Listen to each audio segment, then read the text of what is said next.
हमारे आंगन में लगी हुई तुलसी मात्र एक पौधा नहीं है, वो साक्षात माता लक्ष्मी का रूप है।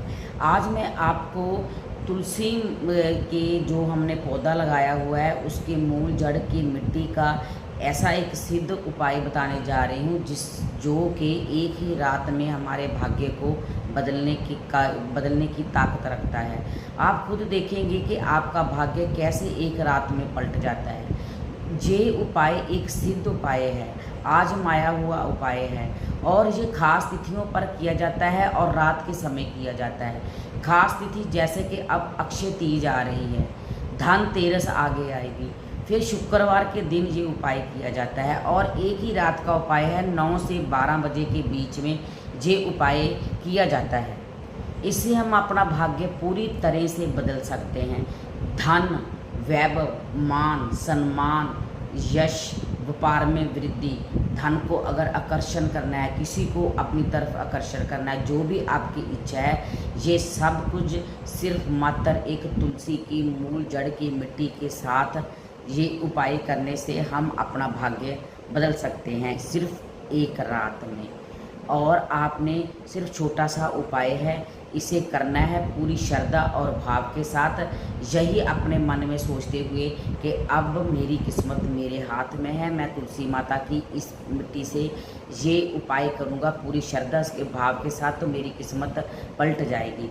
और आपने ये उपाय गोपनीय रखना है, ये उपाय करना है तो किसी को बताना नहीं है कि ये मैंने उपाय किया है। बहुत से लोग अपने घरों में ये उपाय को करते हैं और अपने भाग्य को बदलते हैं। उनके पास बहुत सारा धन भी होता है, हर एक ज़रूरत को पूरी करने का उनके पास ये एक गोपनीय उपाय है, लेकिन वो करते हैं लेकिन बताते नहीं हैं। ऐसे ही मैं आपको बता रही हूँ, आप ये उपाय कीजिए और इसे गोपनीय रखना है। रात के 9 से 12 के बीच 30 अप्रैल दिन बुधवार को आपने करना है। तो मैं सुमन खन्ना आपका स्वागत करती हूँ। उम्मीद करती हूँ आप सभी ठीक होंगे, स्वस्थ होंगे, खुश होंगे। मेरे भोलेनाथ की कृपा आप सभी पर बनी रहे, ऐसी मैं उनसे कामना करती हूँ। तो आपने तुलसी की मूल जड़ की मिट्टी आप 30 अप्रैल को सुबह ही अपने गमले में ले लीजिए। मूल जड़ की जहाँ से जड़ शुरू हो रही थी, थोड़ी सी कटोरी में आप मिट्टी ले लीजिए। माता तुलसी को पहले नमन कीजिए, अपनी प्रार्थना कीजिए और फिर आप वहाँ से मिट्टी ले लीजिए। मिट्टी लेने के बाद रात के समय आप जब अपने पूजा स्थान में बैठेंगे तो वहाँ पर आपने एक जल लोटा, ये मिट्टी वाली कटोरी, माता लक्ष्मी की मूर्ति आपने अपने सन्मुख रखनी है और वहाँ पर आपने जला देना है एक घी का दीपक और उसमें थोड़ी सी आप चीनी या मिश्री डाल दीजिए।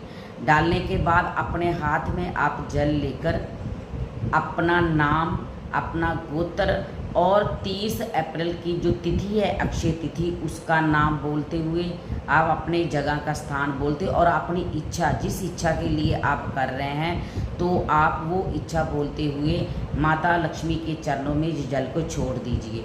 और उसके बाद आपने लक्ष्मी मुद्रा लगानी है और लक्ष्मी मुद्रा लगाकर आपने 10 मिनट 15 मिनट बिना काउंटिंग किए हुए जितना भी समय आप वहाँ पर कर सकते हैं, इस मंत्र का आपने उच्चारण करना है।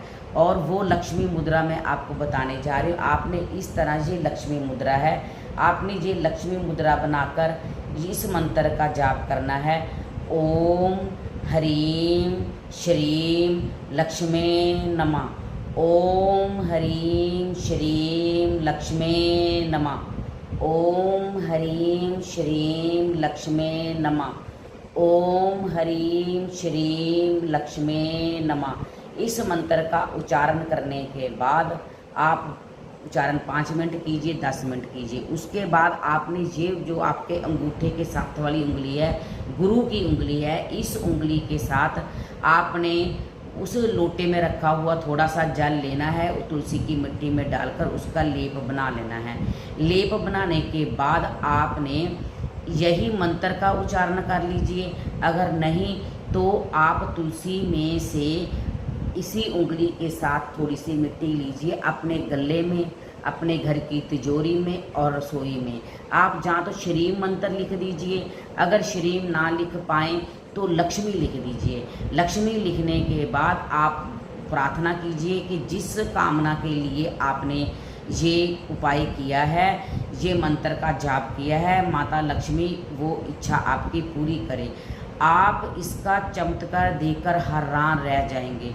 इतना चमत्कार आपको दिखने को मिलेगा, क्योंकि अक्षय तीज तो स्वयं ही उस दिन किया गया कोई भी उपाय ऐसे विफल नहीं जाता। वो उपाय अक्षय ही होता है और सारे कार्य इस उपाय से सिद्ध होते हैं। तो मैं पूरी उम्मीद करती हूँ कि आप ये उपाय करेंगे, स्थिति को छोड़ेंगे भी नहीं, और ये आपको जानकारी बहुत अच्छी लगेगी और आपके लिए उपयोगी सिद्ध होगी। तो आप मेरे चैनल को ऐसी ही वीडियो और देखने के लिए, ऐसे ही उपाय जानने के लिए चैनल को सब्सक्राइब कीजिए, वीडियो को लाइक ज़रूर कीजिए। तो हम ऐसे ही वीडियो के साथ फिर मिलते हैं। तब तक के लिए आप हंसते रहिए, मुस्कुराते रहिए और भोलेनाथ का जयकारा लगाते रहिए। तो मिलते हैं। हर हर महादेव, जय भोलेनाथ।